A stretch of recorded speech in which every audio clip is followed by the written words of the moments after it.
G20 summit के समापन की घोषणा करता हूं। One earth, one family, one future का रोड मैप सुखद हो।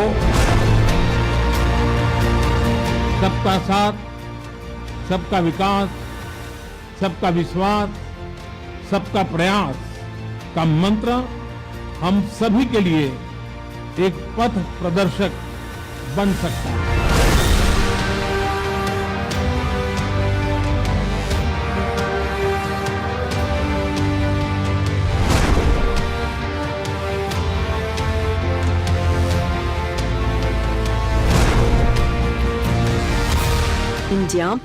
India did best to send across a message of unity and peace. G20 to serve unity and peace. G20 is a G20 that is exceptionally very well organized. The West. The summit has given us a clear guiding star to follow.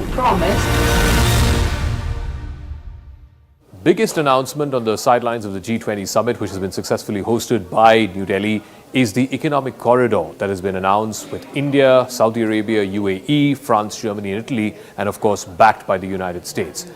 This is initially envisaged to be a railway project, a land corridor, an economic corridor, but how will this translate and what could be the positioning, the signaling that this is meant to send out? I'm now joined by a very, very special guest on the special edition of the G20 broadcast here on CNN News 18. Ashwini Vaishnaw is the Honourable Minister for Railways. Thank you very much, sir, for speaking with us here on CNN News 18. Thank you. First of all, many congratulations. This is a landmark deal that's been announced by the Prime Minister along with the US President, the Crown Prince of Saudi Arabia and other host of leaders who are all part of this economic corridor. Could you first tell us or give us a sense of how this land corridor, which traverses a mass of land from India through Arabia and all the way to Europa, as some people are saying, how did this idea first of all come about? Our Prime Minister Shri Narendra Modi ji has a very clear vision that India, Middle East and Europe, they have a common thinking, they have a good alignment, and the time has come when we should look at an economic corridor which is a combination of shipping and rail, so that from the west coast ports of Gujarat, Maharashtra, Goa, Karnataka and Kerala, we can send the goods to the ports of Middle East. From there, the goods can be then transported via railway corridor all the way to Europe. So this will reduce the distance between India and Europe by thousands of kilometers. This will create a totally new corridor around which many industries will get developed. India will get many new export opportunities. We will also get an opportunity to export our technology to these countries. For example, in case of telecom, today we are exporting telecom equipment to more than 40 countries, and in one of the bilaterals, India's telecom equipment has been now accepted as a part of the Rip and Replace program in US. Similarly, in this corridor, in the economic corridor between Middle East and Europe, India will be able to find many opportunities to design the projects, to execute the projects and to export railway locomotives, railway coaches, railway wheels. All these items can then be exported to the Middle East and Europe via this corridor. So, sir, initially this is envisaged as a land corridor or a railway project, but could this also be extended to, let's say, a gas pipeline? Could this be extended to optical fibers? India, of course, is at the forefront of 5G technology. So could this be extended to optical fibers as well, or is it currently envisaged merely as a rail and land connectivity project? Communication is an integral part of this corridor. There will be a major optical fiber corridor all along this transportation corridor, and gas pipeline can also become part of it, because once you have the right of way, then it becomes reasonably easy to lay out other utilities along that right of way. I also do want to ask you about, the funding for such massive infrastructure projects. There's always been a question mark, because clearly such mass scale of funding needs to come from the public exchequer of various countries that are involved in this project. So is there some more details you can share on how the funding for this infrastructure project will come from? many multilateral institutions and funds are willing to participate in this program because it has good economic viability. If you look at the distance which is saved in transporting goods from Europe to India, that is in thousands of kilometers. That itself produces viability. That itself makes the project viable. Apart from that, the many sections of the project are sections are already, countries have started investing in many of these sections already. So that makes the project significantly easier to execute. And then once the corridor becomes one seamless corridor, the revenues which it will generate, those revenues are going to be significant. So that's why it will be a good bankable project in my opinion. The strategic view to this project seems to be that this is the most direct and perhaps the biggest challenge to the Belt and Road Initiative that China unrolled some 10 years ago. What would your view on that be? Definitely this is very different from BRI in multiple ways. First, our project, our Prime Minister's vision is very clear that each country should basically look at what their needs are, and basis those needs they should participate in the corridor. Second, unlike the BRI where a huge debt burden gets imposed on the beneficial on the country in which the project gets executed, here the thought process will be we share the benefits and we share the burden. So the thought process is more to go to the multilateral institutions so that there is a clear economic and bankable rationale to it, rather than trying to export a debt burden onto the countries. So in multiple ways this is a very different thought process. That's why Prime Minister's vision was very easily accepted by so many countries. So, sir, when you say multilateral institutions, are you referring to the World Bank, the IMF? What are the sort of commitments that you have got from these multilateral organizations to financially back this project? There are many sovereign funds, there are many multilateral funding organizations like IMF and World Bank. Then there are many private equity funds also which are willing to participate. Then there are large corporations which are very eager to participate in this. Do we have, I know it just got announced yesterday, but do we have any timelines by when you see at least the first leg of this project, this corridor being kicked off? I can discuss with you the first step that we have to take. The first step that we have to take is the harmonization of standards. Railway has multiple standards which are operating in different countries. So first and foremost thing will be to harmonize all the standards, so that once the standards are common, then a train which starts in Middle East can then terminate anywhere in the European continent. So that will be the first big activity on which we will all have to spend time and energy and make sure that we are all on the same page. So that will be first. Second will be to get the alignments clear. Third will be to get the DPRs done. So our focus will at this point of time will be to make sure that all the countries participating in this corridor, they come onto the same page and we start developing the common standards and come with a preliminary alignment which gets finalized, and then we can take the project to the next level. There was also a trans-African corridor that was announced along with this India, Middle East, Europe corridor that was announced. Again, what would be the Indian role and what would be the Indian connectivity linkage as far as this Trans-Africa corridor is concerned? The fundamental role that India will play in all these projects is one, execution, second, design, and third, exporting our technology.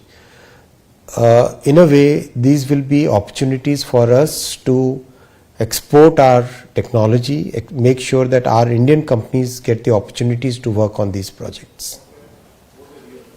I also want to ask for your thoughts and some would say even assurances, because there was this North-South corridor project all the way through Central Asia and eventually into Europe, which India has been involved in for a number of years, and for a variety of reasons, geopolitical and also execution reasons, that has not come to bear. What would you say? Some are saying that this is in replacement of the North-South corridor project. Has India given up on the North-South corridor project? I think these two corridors are different. In this India, Middle East, Europe corridor, the alignment of thought process is already there. These are countries which are looking at a common future. These are countries which have strategic partnerships. These are countries which have very good relationships going forward. So this is a significantly different project from the other project that you are mentioning, where there were many countries which do not look at each other as friends, and that's why there are many more difficulties. However, in a geopolitical scenario, every project has its own time, and when the time comes, the projects become successful. All right. And finally, Minister Vaishnaw, I know again it's early days yet, just yesterday we had the announcement, but do we have a ballpark figure of what the costs will be and what the division of who shares how much will be as far as this project is concerned? These numbers will emerge as we work on this project. Okay.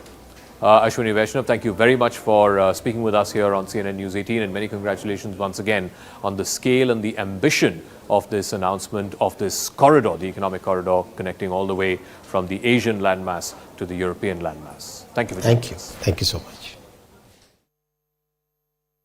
Delhi G20 summit, the fact that they managed to get a joint declaration. It has 8 paragraphs on the war in Ukraine without any direct reference to Russia. Do you see this as a success of India's diplomacy, success of India's negotiators, and will this go down after what we've seen through the course of the last 1 year, how deeply polarizing this war had become? The fact that negotiators managed to clinch a joint declaration, would this in and of itself qualify as historic for the Delhi G20 summit? Well, I think clearly this was a successful summit. You can see it in the comprehensive declaration, the fact that it dealt with everything from digital public infrastructure to empowering women and girls, to equitable, sustainable economic growth. The fact that they announced the rail and energy corridor from India through the Middle East to Europe. All of this points to a highly successful G20 summit. But, I think the fact that the statement was weaker on Ukraine than last year's Bali statement, actually, that's the one disappointing factor. I think that the fact that Russia was not named means that, this was certainly a weaker statement. We've heard that from Ukrainian leaders. So, even though it was a very successful summit, it was disappointing that the language on Ukraine was not as strong. And I think, frankly, the U.S. and the other Western countries did a favor for India by allowing this language to be much weaker than it was a year ago. And hopefully that doesn't mean that there'll be less international support for Ukraine moving forward. We'll also try and understand why such a thing came to pass, in the sense that why was the G7 allowing such a milder language to come through. But I want to go across to Ashok Mukherjee, who's been in the room in such hectic negotiations in the past as well. Till Friday night, Mr. Mukherjee, even the negotiators were not hopeful that they will be able to thrash out the paragraphs on the Ukrainian war. Yes, from 2 paragraphs in the Bali Declaration, they've got now 8 paragraphs, culminating with that famous sentence from the Prime Minister that this is not the era of war, this is the era of peace. But the criticism is that there's no direct mention of Russia. Do you believe that that's what clinched the deal? And how does India respond to this, as Lisa Curtis said, milder than Bali statement? Well, Zaka, thank you for asking me on your show. I think that the key answer to your question is in that one sentence paragraph that this is not an era of war. I think that that is what propelled the discussions, the negotiations, the consensus. We heard the Sherpa, Mr. Amitabh Kant, speak yesterday from the site of the negotiations on how the consensus was crafted. It required the cooperation of all the G20 members. So I think that including Russia, including China, including the G7, these being the two major parties, if I may call them, to the way the Ukraine issue was put into the declaration. But I think the end, this is not an era of war, is very important because of what the Prime Minister said today. That actually the responsibility for bringing peace is on the Security Council.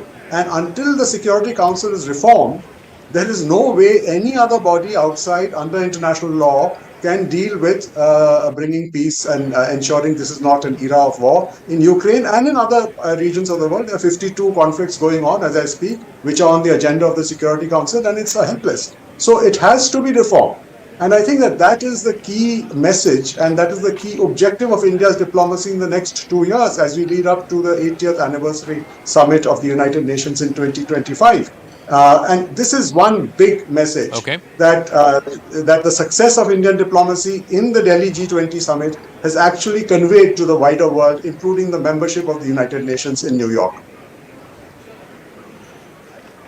Okay, I have with me Mr. Ehsan here.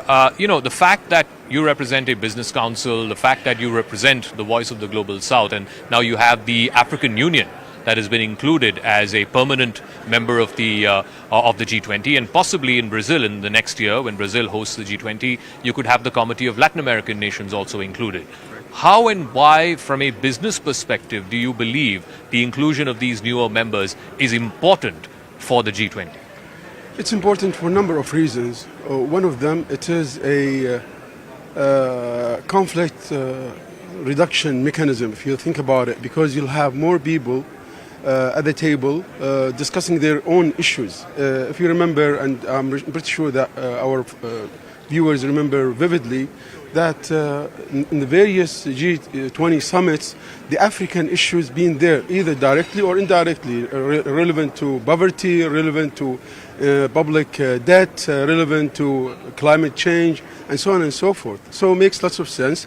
And I think it served the very important goal of the G20 to be more inclusive. So that's being inclusive, to have Africa there.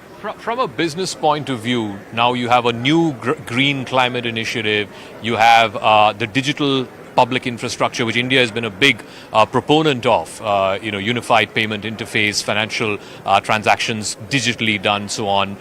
There is talk about regulating cryptocurrencies globally.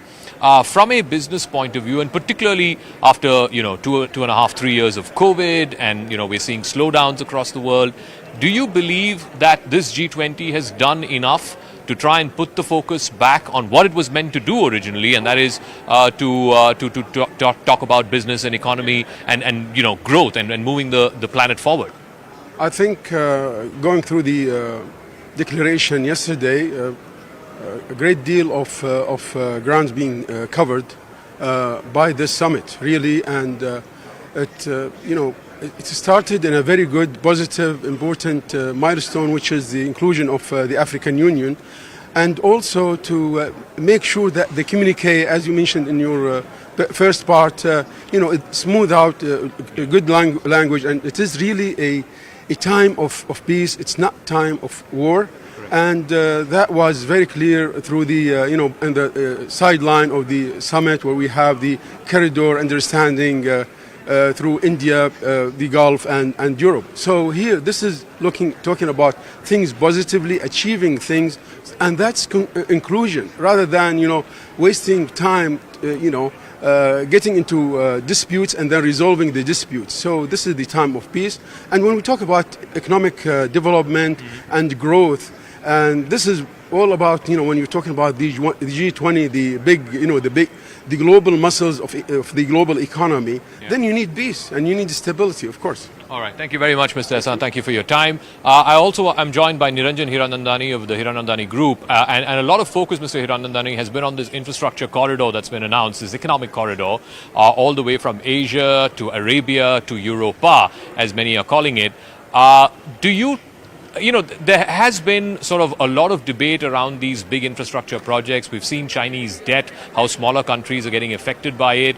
The question mark that always remains over these infrastructure projects is about debt financing.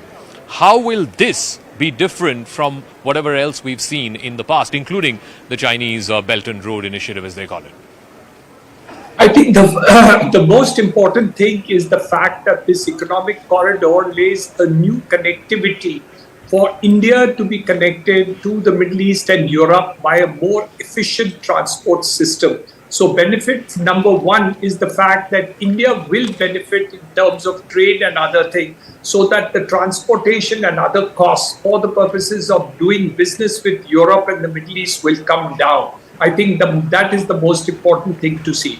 Number two, the economic ideas which the Chinese moved into various countries of the world is sought to be neutralized by this proposition which has come up over here. Obviously, the corridor has to pay for itself, but there is no direct debt program which will actually affect them or take away the benefits of that, as has happened in other countries where China's have put their footprint into it. But the most important factor is the fact that the country's cooperation is between nations which now control 80% of the GDP of the entire world. So the G20, including the European Union, now controls 80% of the GDP of the entire world. So all the consensus which has come through the statement, as well as the dealings and businesses which have happened on the sidelines of G20, become even more important. So if you're talking about the understanding with the United States in terms of the engines, aircraft engines that we are talking about technology, about the manufacturing of chips, all these other factors are on the sidelines have happened, are actually double or triple the main manifesto which has come out in the open. So, and also the fact that the discussions on the sidelines with each of the countries has taken a big leap into a different corridor of business that is going to happen in the future. So I think India has taken big advantage of the fact that this declaration has been signed, accepted, and also the fact that this given an opportunity of all the leaders in the world to set up new benchmarks of economics and business, which is a different ballgame completely. And the geopolitical leadership of India is now completely recognized. Yeah. Ashok Mukherjee, I'm sure even in your time in the service, we were talking about this North-South corridor project. We were talking about Chabahar in Iran. With the announcement of this economic corridor yesterday between the Gulf countries and all the way to Western Europe, are we now putting a lid on this whole North-South corridor? And of course, there are geopolitical issues with Iran beyond the control of India, as a result of which Chabahar hasn't exactly taken off the way India was hoping it would. So are we putting a lid on that project, the North-South corridor project? I think that the project that was announced yesterday by a group of countries in the G20 meeting for a rail link from India across the Arabian Sea to UAE, Saudi Arabia, Israel, and onwards to Europe is a supplement to the connectivity between the Indo-Pacific and Europe. The existing connectivity is through the Suez Canal.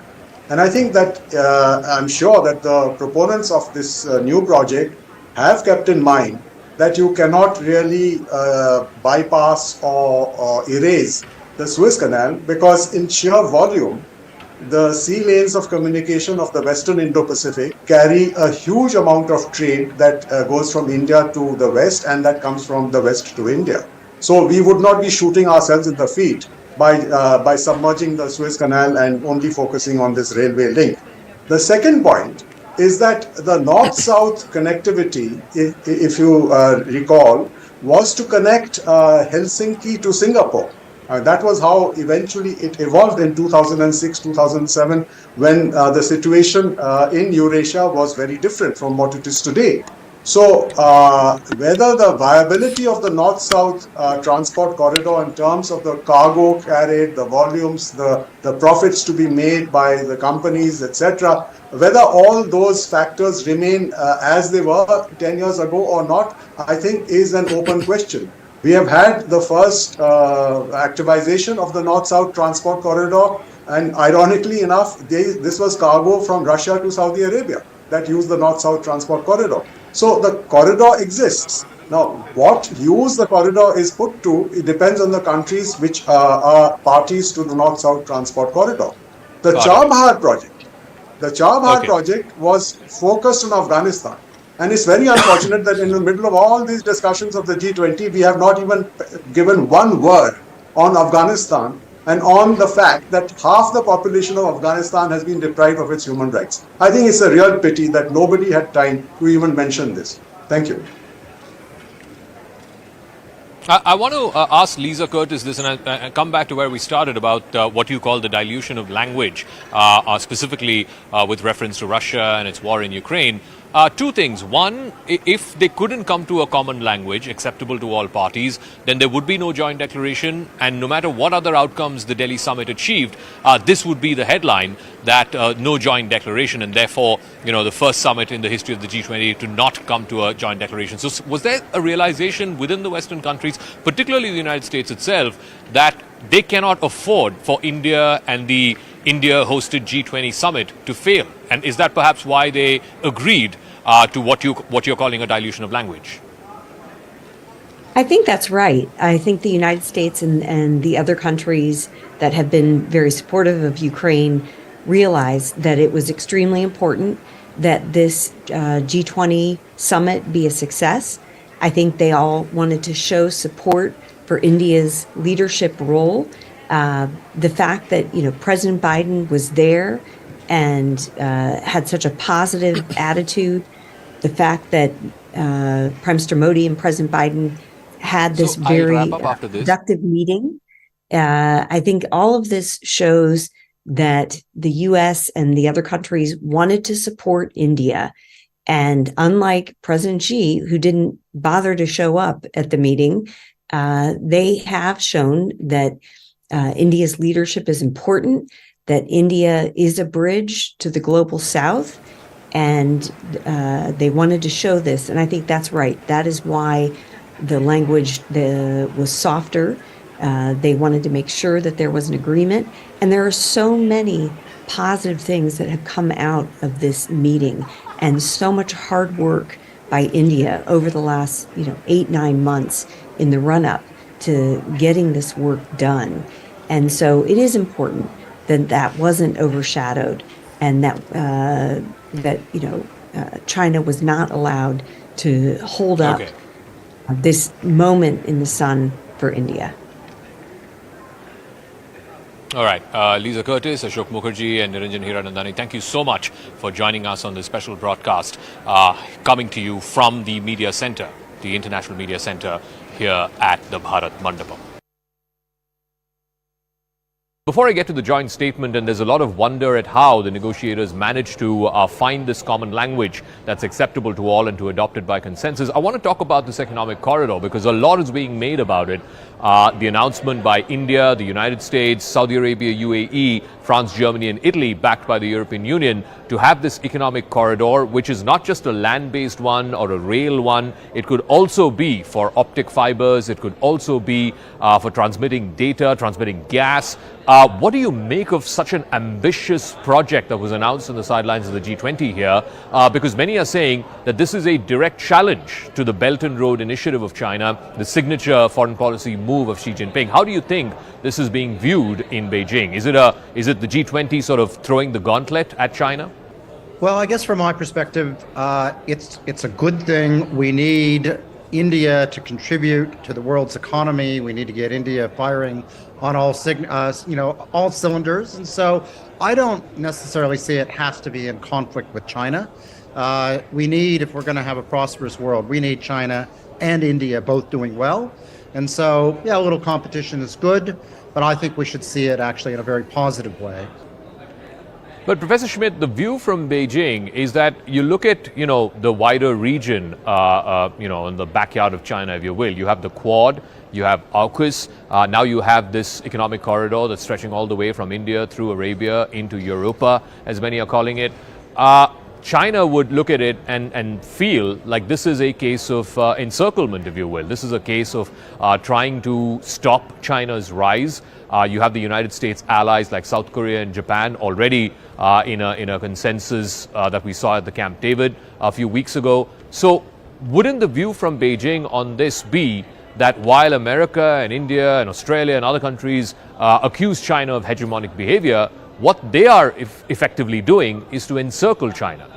I think we can always look at things from a point of view of conflict and of strategic adversarialness.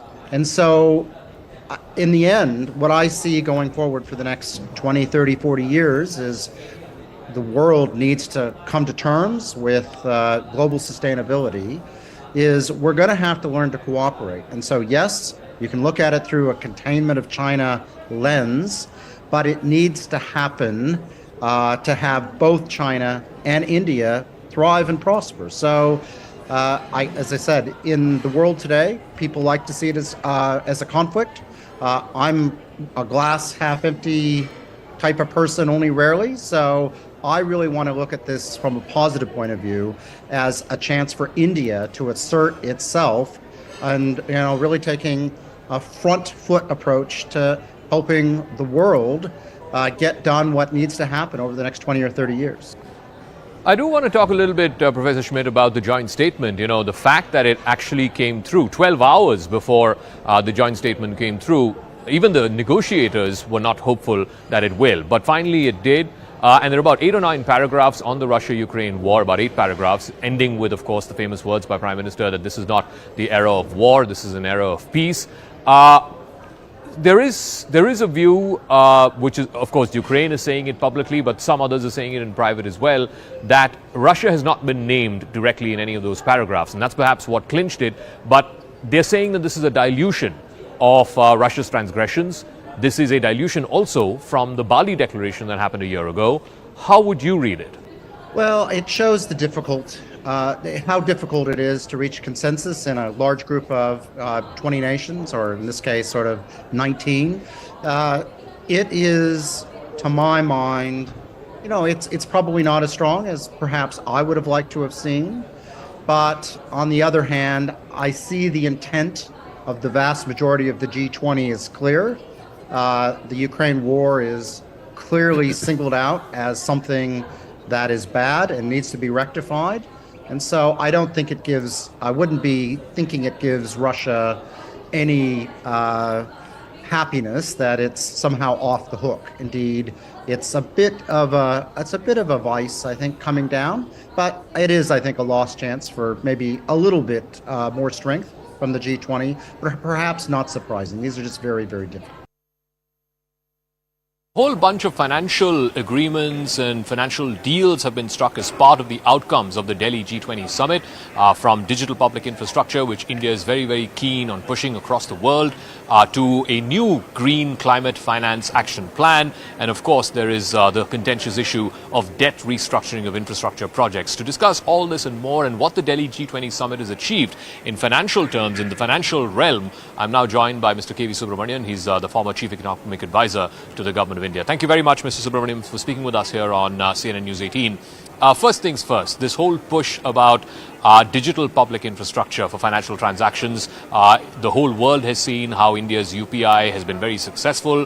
India has bilateral agreements with a few individual countries, Singapore, France, etc. But the first time that the G20 has spent a substantial amount of time in the joint declaration talking about creating a digital public infrastructure for financial transactions. What do you make of that? I think that really signals India as the digital leader of the world.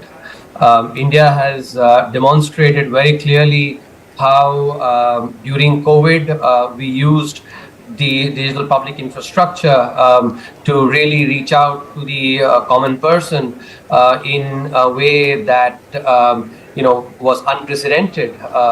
That kind of reach wouldn't have been possible during COVID, but for the digital public infrastructure that we have built.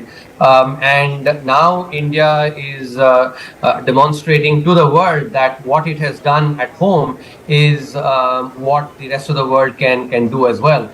So it clearly marks out as India as a digital leader. It will help in bringing productivity gains as we are seeing in India itself, and more importantly, enable growth to become inclusive. One of the other issues has been this new mechanism for green climate action financing. Now, some years ago, there was this Green Climate Fund that was announced, $100 billion that the developed countries were supposed to give to developing countries. I don't know how much of that money has actually been transferred. But it boils down to this moot point, which is that the developed countries, the industrialized countries, which have polluted the world for the last 200, 300 years because of industrialization and beyond that, are simply unwilling to cough up the money. And every few years, we just keep coming up with these new terms and new mechanisms. Ultimately, it doesn't amount to much. Mm-hmm. Yeah, that is true. But what we have to realize here is that you are asking the current population, in the developed economies to actually cough up money for sins committed by their, by their ancestors, their fathers, grandfathers, and beyond. And that is not something that becomes politically very feasible, saying, your parents or grandparents actually, enjoyed at your expense, so you cough up the money. You can imagine how politically acceptable that will be. That's, the reason that, this has not gone too far. I am, very clear that, of course, the problems of climate change that we are seeing is primarily because of the sins of the advanced economies. In fact, if we talk about the stock of, global carbon emissions, almost 95% or even 99% of it is, that stock has been created by the advanced economies. But I think, in the Delhi Declaration, there has been progress beyond these usual, words that are spoken, because for the first time, there is also an emphasis on enabling more private finance to come in. And I think that is something which is a very welcome move. And by now, there is definitely a realization that mere words are not going to help in tackling this problem of climate change.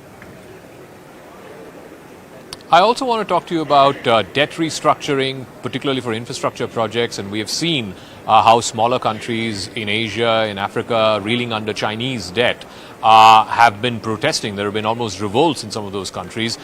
In light of that, the announcement of this economic corridor between India, the Gulf countries, Saudi Arabia, and the UAE, going all the way to Western Europe, the question comes back to, again, how are you going to finance this? I mean, is it going to be public finances? Is it going to be private finances? Who is going to foot the bill? So there are two issues that you are raising here, and I want to answer both of these. The first question that you raised was about overall debt distress itself, and here the G20 and especially India's presidency has clearly marked out uncharted territory by bringing the Global Debt Restructuring Roundtable, which is a significant improvement on the common framework that was there, which was not going too far.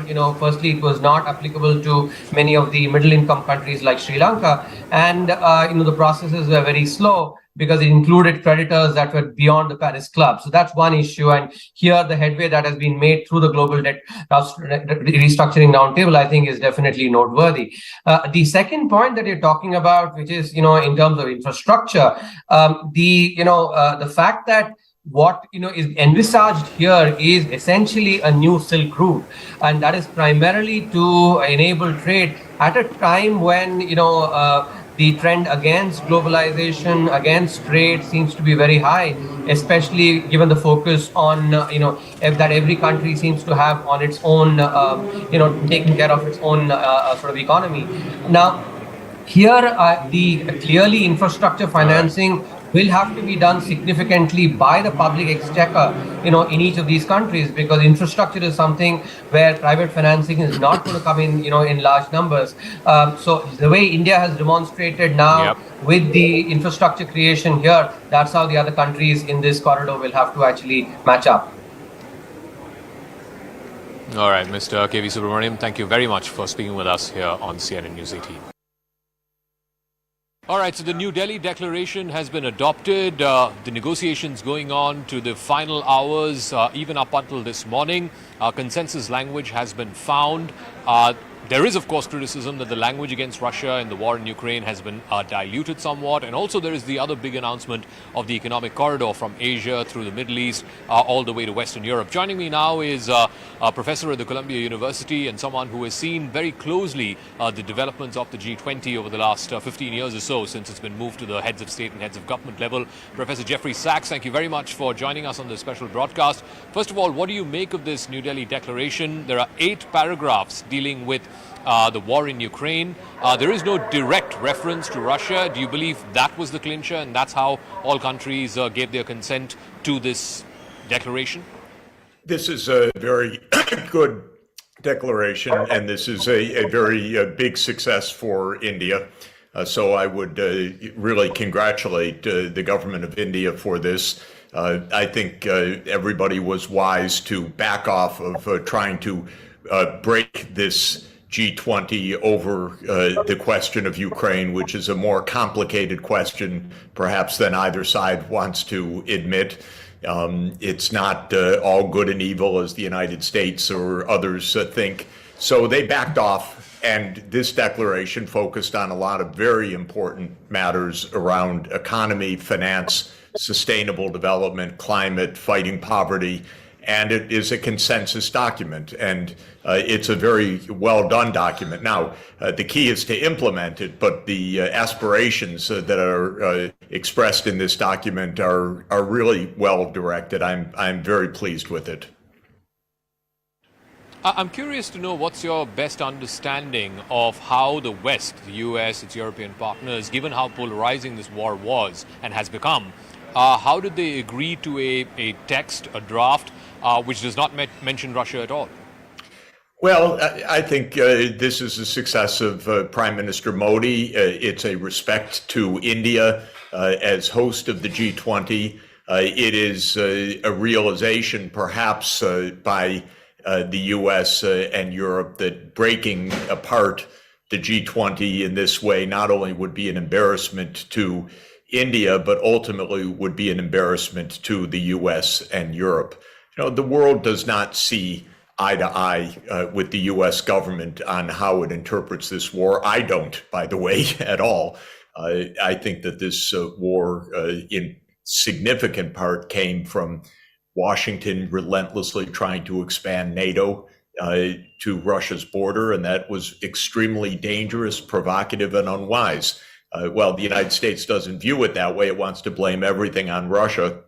But the fact of the matter is, most of the world doesn't side with the US on this. Most of the world sides with peace, and would the leading powers stop making trouble for everybody and sit down and negotiate. And that's really the spirit of this document.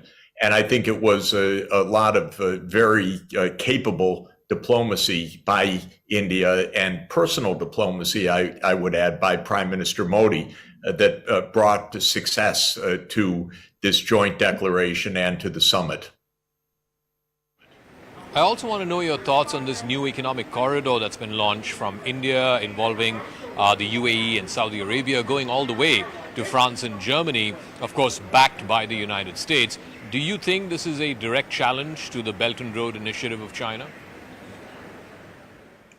It's a road, and it's good.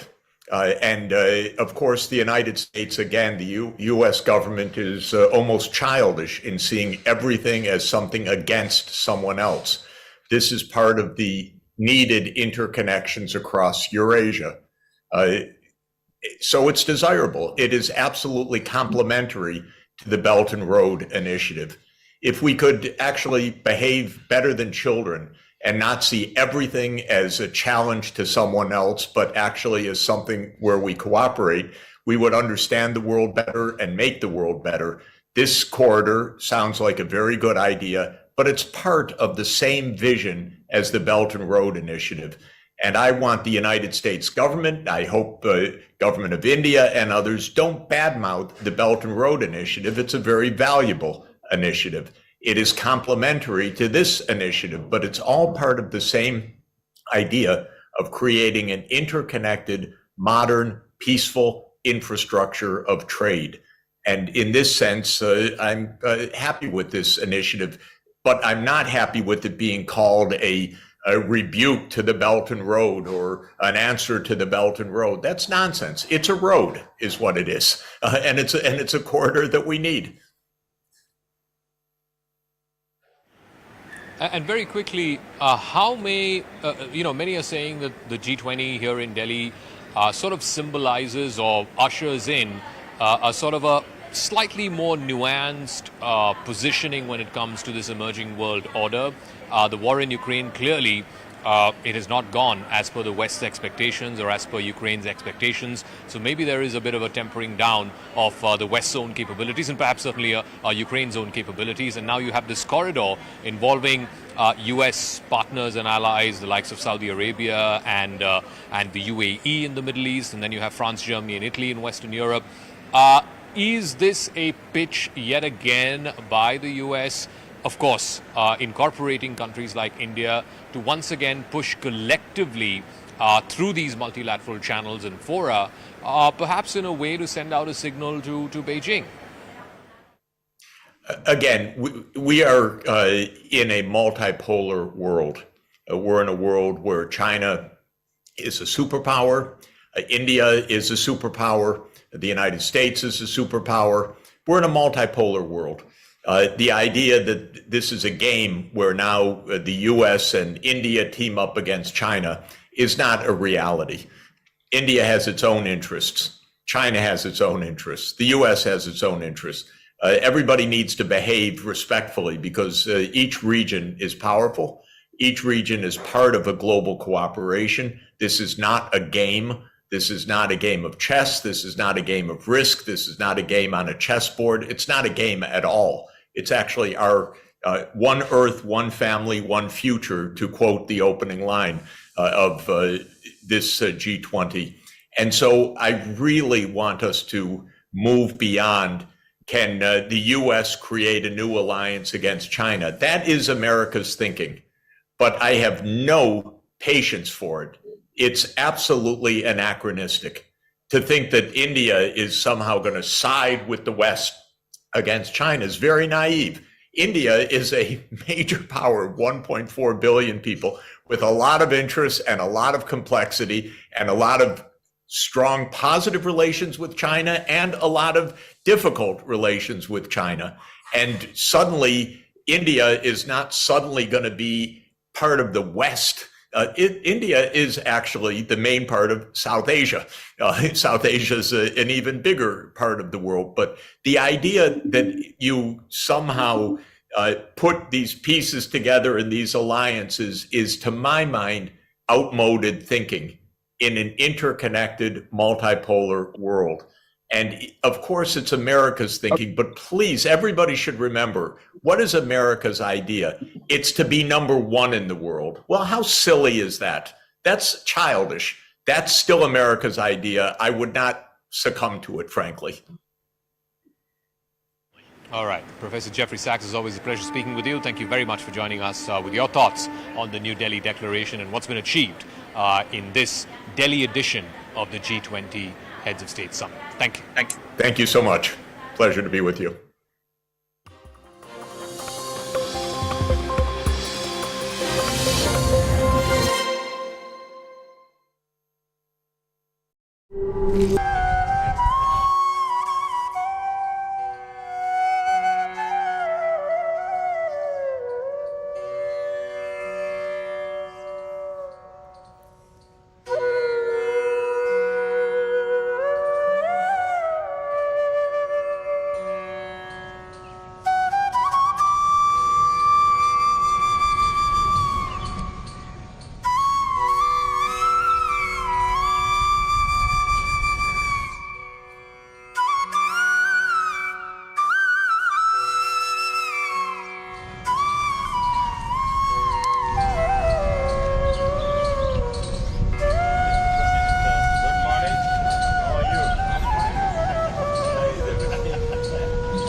G20 summit के समापन की घोषणा करता हूं। One earth, one family, one future का road map सुखद हो।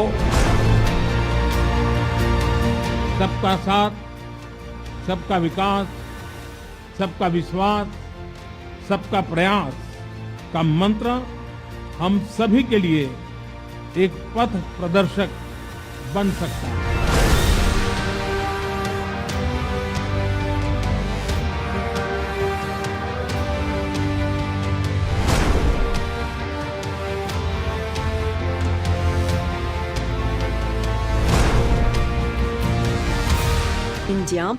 India did best to send across a message of unity and peace. To serve unity and peace. G20 is a G20 that is exceptionally very well organized. The West. The summit has given us a clear guiding star to follow. Promise.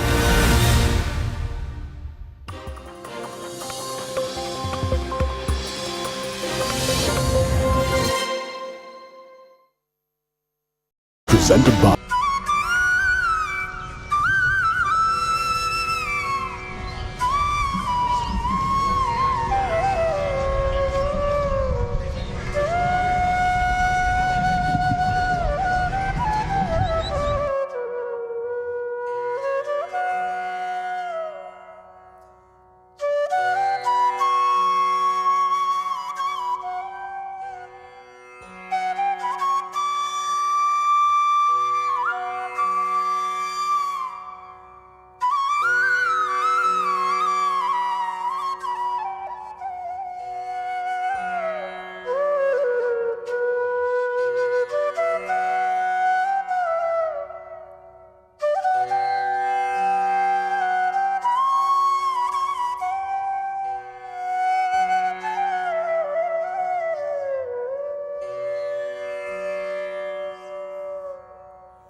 Thank you, Excellencies.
Hello and welcome to this very special interview. With me is the President of Brazil, Mr. Lula da Silva.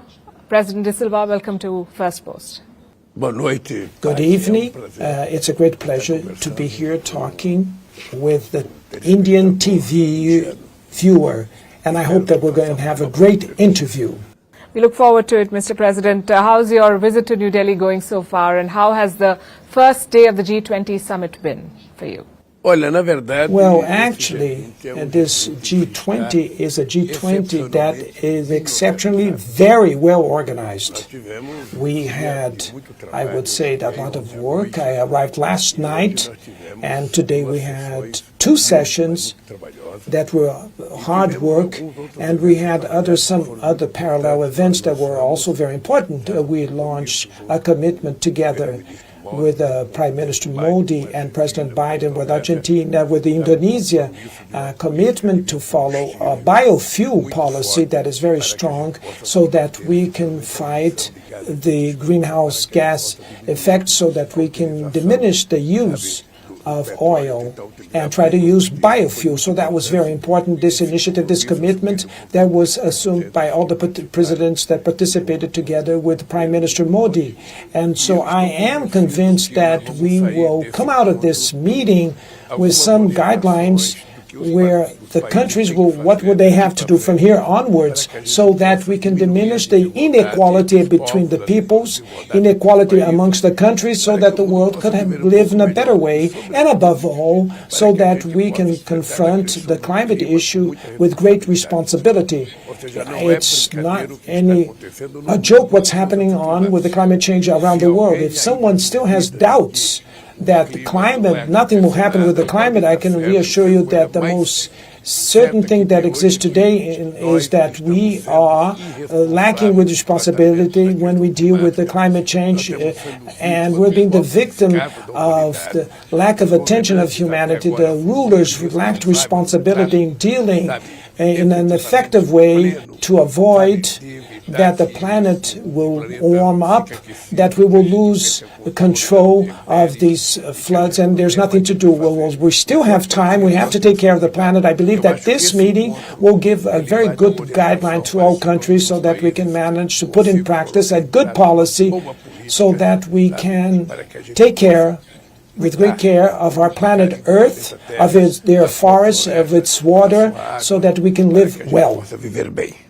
Mr. President, it's very, very good to see a world leader like you speak so passionately about climate, and we hope to see more leaders put it at the center of their policy making. I understand that India has been also pushing for climate action that is just, that does justice to the whole world, developing and developed. We've had some 200 meetings over the past few months in 60 Indian cities. What do you make of the progress that has been made so far, and what do you make of India's agenda? I think it was an extraordinary, the India agenda that they developed, and the promotion of 60 debates or more in different cities. In Brazil, many ministers came to these meetings. We had the health minister, we had the mines and energy minister from Brazil, we had the science and technology minister, the enormous amount, the labor minister came here, and the finance minister came to these meetings. So these hundreds of meetings that you involving thousands of people is a new way that India is teaching to us that it's not sufficient for the presidents of the countries to participate. It's necessary for us to involve the government as a whole, and that we should involve the people that should participate in the debate. We learned a lot, and since we're going to host next year the G20 in Brazil, we will take from India many teachings, and so that we can have a G20 meeting as productive as we had here in India. One of the big headlines today is the Delhi Declaration. We understand that there is finally consensus. We've seen the draft of the declaration, and all leaders have agreed. There was a fear that the war in Ukraine might hijack the agenda. And in the statements that followed since, it was said that Brazil, South Africa and Indonesia helped forge consensus. Can you tell us a little more about the conversation that went in, and how did Brazil contribute? Well, the G20 is a forum that was built because of the 2008 and 9 global financial crisis. From there onwards, the G20 started to discuss many economic issues, and the Bretton Woods institutions were also started to be discussed, the World Bank, the IMF, in an attempt to try to improve the functioning of these multilateral institute. That's why we didn't want here in India, we would discuss the war between Ukraine and Russia. This is not the appropriate forum for that. On the 19th of September of this month, we will have the General Assembly of the UN, and that's the place for us to discuss the war. That's the place for us to try to discuss peace. That's the place for us to call Putin and Zelensky in a negotiation table, and because no one wants war. Everybody is against war. We want peace. So it's necessary for us to establish a conversation policy so that we can try to convince the two presidents for Russia and Ukraine that the war is not the solution for anything, and that the dialogue, the diplomacy, and a table of dialogue could help much more. From the beginning, Brazil has been saying that we do not want to participate in the war efforts. Brazil wants to participate in the peace effort. We want to try to negotiate, as also India thinks like that, China thinks like that, many other countries think like Brazil, and so that's why we believe that it's very important so that the war issue should not be included in the document, in the declaration from the G20. That's very important. Otherwise, people go to war and then we lose and waste time instead of discussing the problems that involve 9 billion inhabitants, the hunger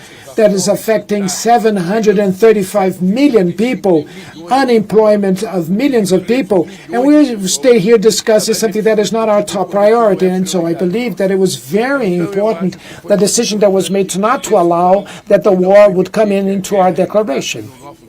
The declaration is very serious-minded. It's a mandatory reading for all of us that participated in the G20, and I hope that it serves as a guideline, as a roadmap, so that we can, in Rio next year, to do something even better. Now we have to start to go to actual policies. Now we're going to go to a phase that G20 doesn't have to stay anymore just discussing and philosophy. And no, we have to take commitments to make things change, to do things. The climate change issue is very serious-minded. We have to do something about it. And Brazil is taking the commitment of reaching 2030 with zero deforestation. And we have already ended hunger in Brazil once in the past. And now we have 33 million that are in hunger once again. And so we're going to end the hunger in Brazil again. And to end with hunger in Brazil, we have to create jobs. The economy has to grow. The poor has to come into the national budget of the different countries. When the government starts building its budget to know how much money the government is going to spend, they have to include the poor in that budget, in government spending. The poor has to be included in the government budget, because no one wants to include the poor. Now, in the moment that you put the poor in the budget, you start to diminish the poverty, because you know what happens when the poor receives a benefit.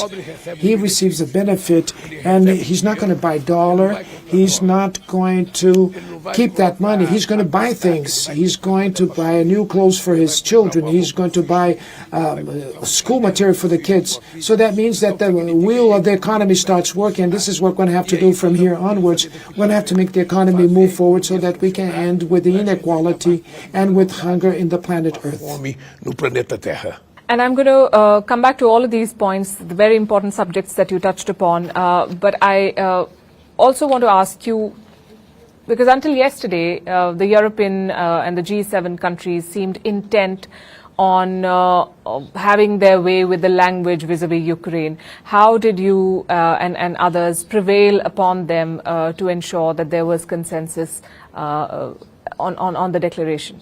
Well, this is a majority that is being formed within the countries. On the BRICS, for example, we didn't discuss the war during the BRICS summit meeting. We thought that there's other fora to discuss the war. And we could bring to India a debate, a discussion that has more consequence in Europe because they're involved directly in the war, and the U.S. is also directly involved in the war. But the other countries are not involved directly in the war. The other countries are involved in policy for peace, to develop a policy for peace. We have to talk about peace every day. So that's why we are already discussed with all the European heads of state